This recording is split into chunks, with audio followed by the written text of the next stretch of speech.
2 जून 1995 का दिन, जब उत्तर प्रदेश की राजनीति हुई थी दागदार।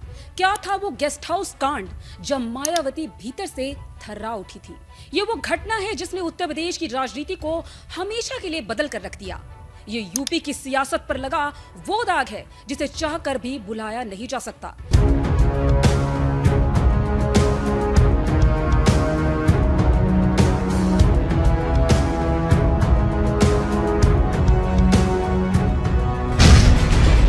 नमस्कार, आपका स्वागत है दी लोकसभा की खास पेशकश सियासी किस्सा में। मैं हूं आपके साथ सुनीता। तो चलिए आपको ले चलते हैं उस कहानी में जिसे सुनकर बसपा सुप्रीमो मायावती आज भी सिहर उठती हैं। गेस्ट हाउस कांड से वे घटना नहीं थी, बल्कि इसने उत्तर प्रदेश की सत्ता समीकरण, गठबंधन राजनीति और नेताओं के रिश्तों को हमेशा के लिए बदल दिया।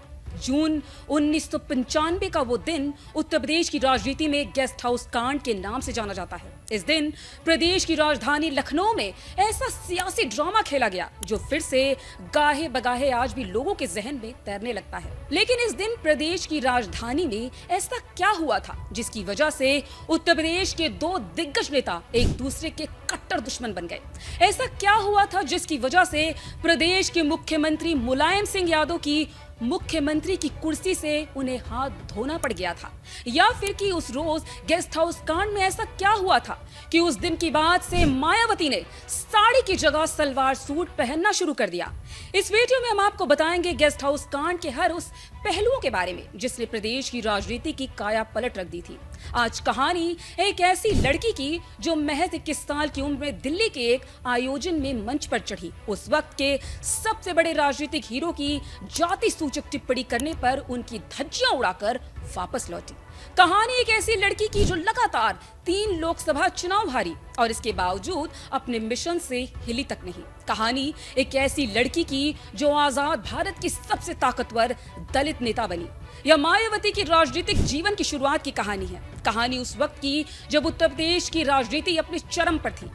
मायावती एक मध्यम वर्गीय परिवार से ताल्लुक रखती थी। मायावती की राजनीतिक यात्रा की शुरुआत तब हुई जब उनकी मुलाकात काशीराम से हुई थी। काशीराम ने उनके अंदर नेतृत्व क्षमता को पहचाना और उन्हें राजनीति में आने के लिए प्रेरित किया। साल 1984 में काशीराम ने बहुजन समाज पार्टी की स्थापना की। इसी समय मायावती इस पार्टी से जुड़ी और सक्रिय राजनीति में कदम रखा। बात करेंगे कि कैसे सालों से चले आ रहे समाजवादी पार्टी और बहुजन समाज पार्टी के गठबंधन में दरार आ गई। ये दरार इतनी गहरी कि इसने गेस्ट हाउस कांड को ही जन्म दे दिया। राजनीतिक जानकारों के मुताबिक 6 दिसंबर 1992 को कार सेवकों ने बाबरी मस्जिद को गिरा दिया था। बाबरी मस्जिद ध्वस्त करने के फौरन बाद कल्याण सिंह ने मुख्यमंत्री के पद से इस्तीफा दे दिया था। 7 दिसंबर 1992 केंद्र की नरसिम्हा राव सरकार ने उत्तर प्रदेश की सरकार को बर्खास्त कर दिया। तो यहीं से यह अध्याय शुरू होता है कि समाजवादी पार्टी के नेता मुलायम सिंह यादव और बीएसपी के संस्थापक काशीराम ने बीजेपी को सत्ता से दूर रखने के लिए गठबंधन का पीएम बनाने की शुरुआत कर दी। 1994 में उत्तर प्रदेश के विधानसभा चुनाव में समाजवादी पार्टी ने 256 और बीएसपी ने 164 सीटों पर मिलकर चुनाव लड़ा, जिसमें समाजवादी पार्टी अपने खाते में 10 सीटें लाने में कामयाब हुई, जबकि 67 सीटों पर बीएसपी ने कब्जा किया। इसके अलावा जनता दल को 27 और कांग्रेस को 28 सीटें मिली थी। इसके बाद समाजवादी पार्टी के प्रमुख मुलायम सिंह यादव ने बीएसपी और अन्य दलों के सहयोग से सरकार बनाई। इस सरकार में बीएसपी के खाते से 5 कैबिनेट मंत्री भी बनाए गए थे, लेकिन अलग विचारधारा और 1 लाख चलो की नीति पर चलने वाले दोनों दलों के नेताओं का साथ लंबा नहीं चल पाया। सिर्फ 2 साल के अंदर ही सरकार में इतनी खटास पैदा हो गई कि दोनों दल एक दूसरे को फूटी आंख नहीं सुहा रहे थे। और दूसरी तरफ बहुजन समाज पार्टी के संस्थापक काशीराम मायावती को प्रदेश के मुख्यमंत्री की कुर्सी पर बैठाने के लिए आतुर थे। इसी खींचतान की वजह से 1993 में बीएसपी संस्थापक काशीराम और समाजवादी पार्टी के मुलायम सिंह यादव ने गठबंधन करके राजनीतिक हितों की जो कहानी लिखी थी और दोनों पार्टियों ने विधानसभा चुनाव गठबंधन कर जो सीढ़ियां चढ़ी थी, उसके 2 साल बाद इस रिश्ते में दरार पड़ी जिसने यूपी की सियासत बदल कर रख दी। काशीराम गुड़गांव के अस्पताल में भर्ती थे। मायावती उनसे मिलने आई थी। काशीराम ने पूछा, उत्तर प्रदेश की मुख्यमंत्री बनोगी? मायावती को लगा मान्य की तबीयत और खराब हो गई है। काशीराम ने कहा, मैं मजाक नहीं कर रहा हूँ, फिर उन्होंने मायावती को बीजेपी की सपोर्ट के लेटर दिखाए। यह मई 1995 का वक्त था। 1 जून 1995 को मायावती लखनऊ पहुंची और उन्होंने 1.5 वर्ष पुरानी सपा बसपा की सरकार के खत्म होने की सूचना राज्यपाल मोतीलाल वोरा को दी। मायावती ने उन्हें 2 चिट्ठियां सौंपी। पहली जिसमें सपा की सरकार से समर्थन वापस लेने की बात थी, दूसरी जिसमें सरकार बनाने का दावा था और बीजेपी और दूसरे राजनीतिक दलों के सपोर्ट की चिट्ठियां थी। मोतीलाल वोरा ने कहा, आपको सही समय पर सूचित किया जाएगा। साल 1995 की गर्मियां अपने उग्र रूप पर थी। यही गर्मियां दोनों दलों के रिश्ते खत्म करने का वक्त भी लेकर आई। इसमें मुख्य किरदार गेस्ट हाउस कांड है। 2 जून 1995 को जिस दिन प्रदेश की राजधानी में गेस्ट हाउस कांड हुआ था, मीटिंगों का दौर चल रहा था, वहीं मुलायम सिंह यादव जो उस वक्त यूपी के मुख्यमंत्री थे, इस राजनीतिक घटना चक्र से आग बबूला हो गए। किसी भी हाल में अपने हाथों से सत्ता की डोर फिसलने देना नहीं चाहते थे। इधर 2 जून को लखनऊ के मीराबाई मार्ग पर मौजूद स्टेट वीआईपी गेस्ट हाउस में मायावती तख्ता पलट की योजना बना रही थी। सिपा सालारों के साथ बैठक कर रही थी। वीआईपी गेस्ट हाउस के कॉमन हॉल में बीएसपी विधायकों और नेताओं की बैठक खत्म करने के बाद कुछ चुनिंदा विधायकों को लेकर मायावती अपने रूम नंबर 1 में चली गई। कई विधायक कॉमन हॉल में ही बैठे हुए थे। समाजवादी पार्टी के कार्यकर्ताओं और खासकर उस वक्त के बाहुबलियों को किसी तरह इस बात की भनक लग गई। यहाँ बाहुबलियों की बात आई है तो इसमें मुलायम सिंह के करीबी बाहुबली और उत्तर प्रदेश में अराजकता फैलाने वाले अतीक अहमद का नाम भी सामने आया था कि इस गेस्ट हाउस कांड में इसकी भी मुख्य भूमिका थी। इन लोगों को जानकारी मिल गई कि बीएसपी और बीजेपी की साठगांठ हो गई है। चर्चाएं हो रही थी कि सरकार बनाने से पहले मायावती गेस्ट हाउस में नेताओं और अपने विधायकों के साथ मीटिंग कर रही है। इस बात की पूरी जानकारी समाजवादी पार्टी के नेताओं और कार्यकर्ताओं को मिल गई थी। जानकारी मिलने के बाद बड़ी तादाद में समाजवादी पार्टी के समर्थक गेस्ट हाउस के बाहर घिर गए और नारेबाजी करने लगे। कॉमन हॉल में बैठे विधायकों ने जल्दी से मुख्य दरवाजा बंद कर दिया, लेकिन शाम के करीब 4 या 5 बजे का वक्त रहा होगा। समाजवादी पार्टी के उत्तेजित कार्यकर्ताओं ने दरवाजा खोल दिया और कुछ ही देर में गेस्ट हाउस के भीतर हॉल में पहुंच गए, जहां यह बैठक चल रही थी। वहां मौजूद बीएसपी के लोगों को मारना पीटना शुरू कर दिया। कॉमन हॉल में भगदड़ मच गई। कम से कम 5 बीएसपी विधायकों को घसीटते हुए जबरदस्ती वीआईपी गेस्ट हाउस से बाहर ले जाकर गाड़ियों में डाल दिया गया और उन्हें मुख्यमंत्री आवास ले जाया गया। उन्हें राज बहादुर के नेतृत्व में बीएसपी विद्रोही गुट में शामिल होने और मुलायम सिंह सरकार को समर्थन देने वाले पत्र पर साइन करने को कहा गया था और कुछ ने तो डर से साइन भी कर दिया था। वरिष्ठ पत्रकार शरद प्रधान उस वक्त गेस्ट हाउस के बाहर मौजूद थे। शरद प्रधान का कहना था कि जब समाजवादी पार्टी के कार्यकर्ता बीएसपी के विधायकों के साथ मारपीट कर रहे थे, तभी मायावती जल्दी से जाकर एक कमरे में छुप गई थी और अंदर से दरवाजा बंद कर लिया था। इनके साथ 2 और लोग भी मौजूद थे। बीएसपी के कई लोगों की काफी पिटाई की जा रही थी। इनमें से कुछ काफी लहूलुहान हुए थे, कुछ भागने में कामयाब रहे। शरद प्रधान के मुताबिक तब बीएसपी के नेता सूबे के वरिष्ठ पुलिस अधिकारियों को फोन करके बुलाने की कोशिश कर रहे थे, लेकिन किसी ने फोन नहीं उठाया। इस बीच मायावती जिस कमरे में छिपी थी, यानी कमरा नंबर 1, समाजवादी पार्टी के लोग उसे खोलने की कोशिश करने लगे, लेकिन बचने के लिए भीतर मौजूद लोगों ने दरवाजे के साथ सोफा और मेज लगा दी थी ताकि चिटकनी टूटने के बावजूद दरवाजा खुल न सके।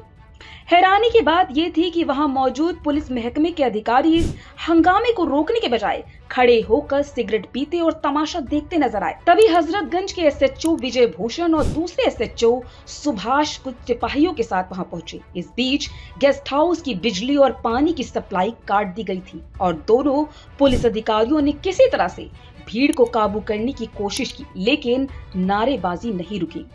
थोड़ी देर बाद जब जिला मजिस्ट्रेट वहां पहुंचे तो उन्होंने पुलिस को किसी भी तरह से हंगामे को रोकने और मायावती को सुरक्षा प्रदान करने के निर्देश दिए। इसी बीच केंद्र सरकार, राज्यपाल और बीजेपी के नेता सक्रिय हो चुके थे। तभी कहा जाता है कि उस वक्त के बीजेपी के नेता और कट्टर हिंदुत्ववादी ब्रह्मदत्त द्विवेदी को इसकी सूचना मिली कि मायावती पे हमला हुआ है। वह पास ही के एक बिल्डिंग में मौजूद थे।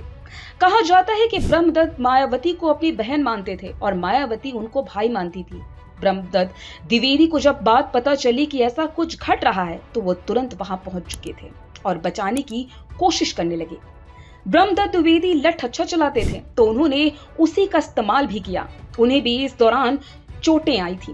रिपोर्ट्स के मुताबिक जिस सीट से बीजेपी नेता ब्रह्मदत्त चुनाव लड़ते थे, मायावती उस सीट से अपनी पार्टी से किसी भी कैंडिडेट को न लड़ने को सख्त मनाही दे चुकी थी। और दूसरा था मीडिया की ज्यादा तादाद। मीडिया लगातार वहां डटी रही और इसका ही असर था कि भारी तादाद में पुलिस बल को वहां भेजा गया। डीएम ने मोर्चा संभाला और मायावती के खिलाफ नारे लगा रही भीड़ को किसी तरह वहां से बाहर किया। समाजवादी पार्टी के विधायकों पर लाठीचार्ज तक का आदेश दे दिया। तब जाकर स्थिति वहां सामान्य हो पाई, नियंत्रण में आई। मायावती के कमरे के बाहर वह खुद डटे रहे जब तक खतरा टल नहीं गया। फिर काफी देर तक भरोसा दिलाने के बाद भी कोई खतरा नहीं है, तब जाकर मायावती के कमरे का दरवाजा खुला और वो सामने आई। रिपोर्ट्स के मुताबिक वरिष्ठ पत्रकार रामदत्त त्रिपाठी उत्तर प्रदेश में खेले गए इस सियासी ड्रामे के तार दिल्ली से जोड़ने की बात भी बोल चुके हैं। साल 1992 में जब बाबरी मस्जिद तोड़ी गई थी तो काफी झटका लगा था। उसके बाद 1993 में समाजवादी पार्टी और बीएसपी ने भाजपा को रोकने के लिए हाथ मिलाने का फैसला लिया और अपनी पहली साझा सरकार बनाई।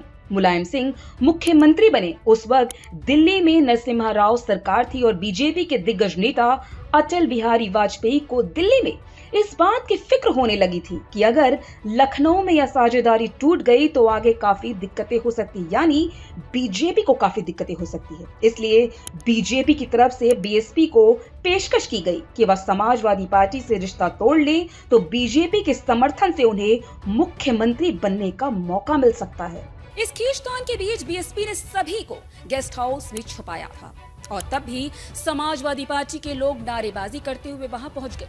बीएसपी का आरोप है कि समाजवादी पार्टी के लोगों ने तब मायावती को धक्का दिया, जाति सूचक गालियां दी गई, लिंग सूचक बातें की गई, मायावती से जोर दबस्ती भी हुई, जिससे मायावती इतना डर गई थी कि उन्होंने सेफ्टी के तौर पर साड़ी छोड़कर उस घटना के बाद सलवार कुर्ता पहनना शुरू कर दिया था और इसी कारण को गेस्ट हाउस कांड कहा जाता है।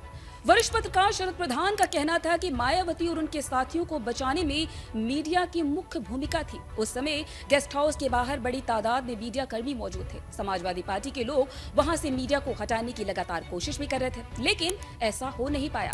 उस दिन मायावती तो बाल बाल बच गई, लेकिन उनकी ताजपोशी को मुलायम सिंह यादव टाल नहीं पाए।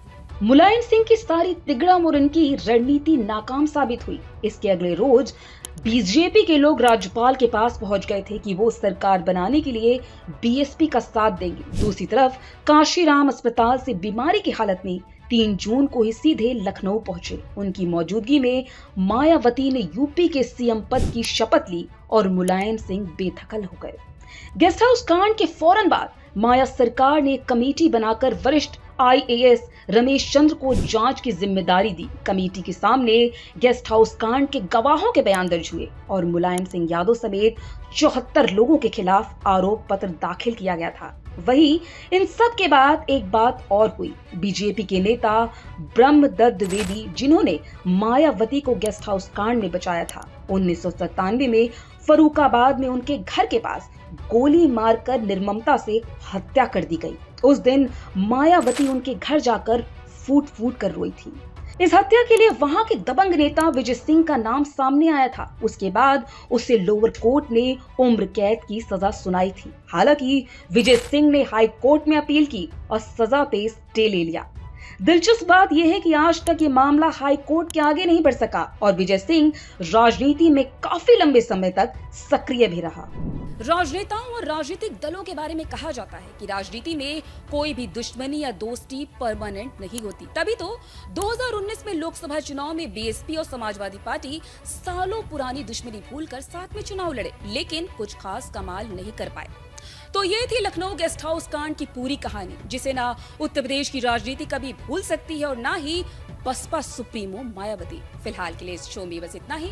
अगर आपको ये वीडियो पसंद आया है तो वीडियो को लाइक, शेयर और सब्सक्राइब जरूर करें और कमेंट में अपनी राय देना ना भूलें। ऐसी ही वीडियोस को देखने के लिए देखते रहिए दी लोकसभा।